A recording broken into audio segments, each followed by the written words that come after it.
Hi, glad you could join me today. If you'd like to paint along with me, there are links in the description to the paper and paints I'm using, but whatever you have around will work just fine. We're using acrylics on canvas paper today. As you can see, I'm just kind of penciling in the composition of our painting today. We're going to have a little bit of a mountain range, we're going to have some pine trees in between, and we're going to have a little bit of a river today. And some of this might change as we go ahead. I decided to go with some darker colors for the sky today, and you can just kind of experiment with your skies and try out whatever you think will work just great. So we have a little bit of an emerald green, we have some white, we have some red, and we have some blue. And hopefully this ends up being a nice purple color that just kind of has a little bit of a gradient throughout it and brings us to a nice lighter purple, almost a lavender, and maybe some reds stay behind. I'm going with some swirling motions in the sky today. I thought I'd try something new. Oftentimes I'll go for a straight across sky, and this is just a little bit different. You can try whatever you'd like. For our mountain ranges, we're going to go with some blues today. And if you remember, we have to make a distinction between the mountains in our foreground and the mountains in our background. So those mountains in our background are going to be a lighter blue, and the ones in the foreground are going to be a darker blue. So I took a darker blue color and I mixed it with some black for the ones in the foreground.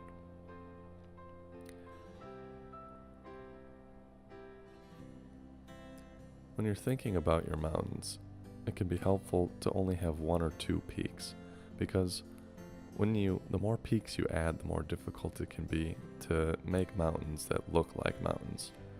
So when you're just starting off, just make a couple little peaks. It's easier when you only have to rectify two mountains with each other instead of 3 or 4 or 5 or 100 peaks. And as I'm putting this mountain in, I'm just kind of thinking about where I want it to be. And you should do that too when you're making your mountains.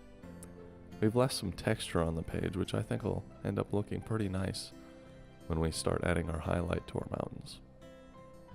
We went for bit of a lavender color with some white, some red, and some blues for those background mountains, and I think we're going to lighten that up a little bit and really make it pop for those mountains in our foreground. And as you can see, the texture on those mountains that we left behind with the paint is adding up to be nice and pretty, giving us some little things that are happening there. And I kind of decided I wanted another mountain in this page, so we're just going to put that right in.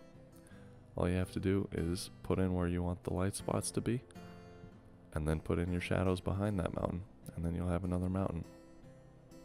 Who knew you could just make up a new mountain on the fly? I think mountains are so much fun. And then we're going to take some of that dark color that we just put on that mountain that we just added, and then we're going to put that to the shadow closest to the edge. That just adds a nice gradient and gives our mountain some more flavor.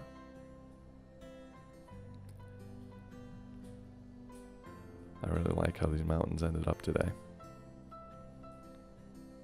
Now we're just going to go with a solid green color, not going to do any mixing, and we're just going to put that in with our fan brush for a nice line of pine trees to separate those mountains way off in the distance with our foreground. Now originally I kind of wanted the trees to wrap around and get closer as you got to the edge of the page, but I decided against that. I kind of wanted them to be more straight, and you can play around with how you want your trees to go in your paintings and see what you like, see what you don't like, change it whenever you want. That's the beauty of painting.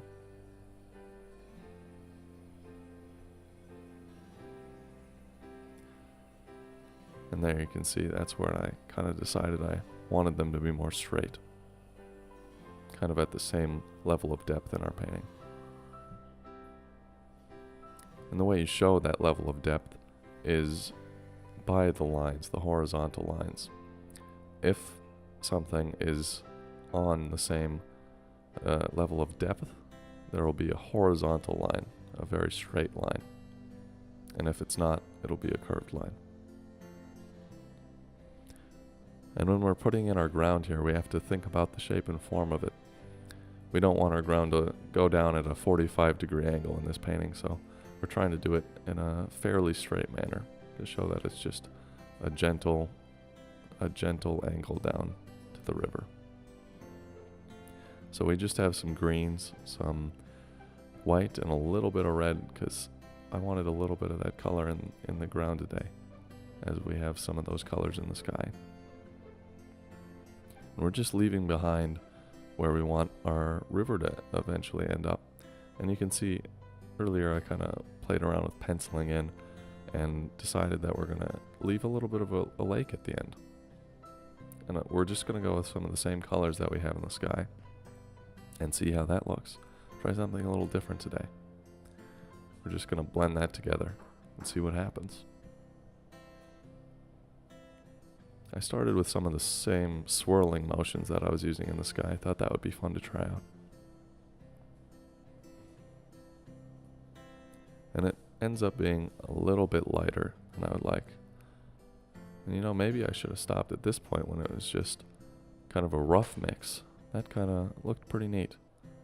Maybe that's something to try next time, leaving the colors roughly mixed instead of completely blending them out. Now I thought this was a little bit too bright, so we're going to go in with some blues and darken it up a little bit.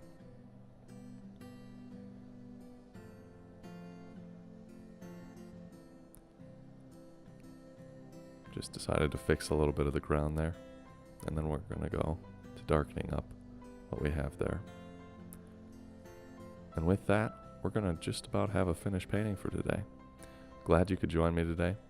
Hopefully you enjoyed the video, and if you painted along with me today, I hope you had some fun. Until next time.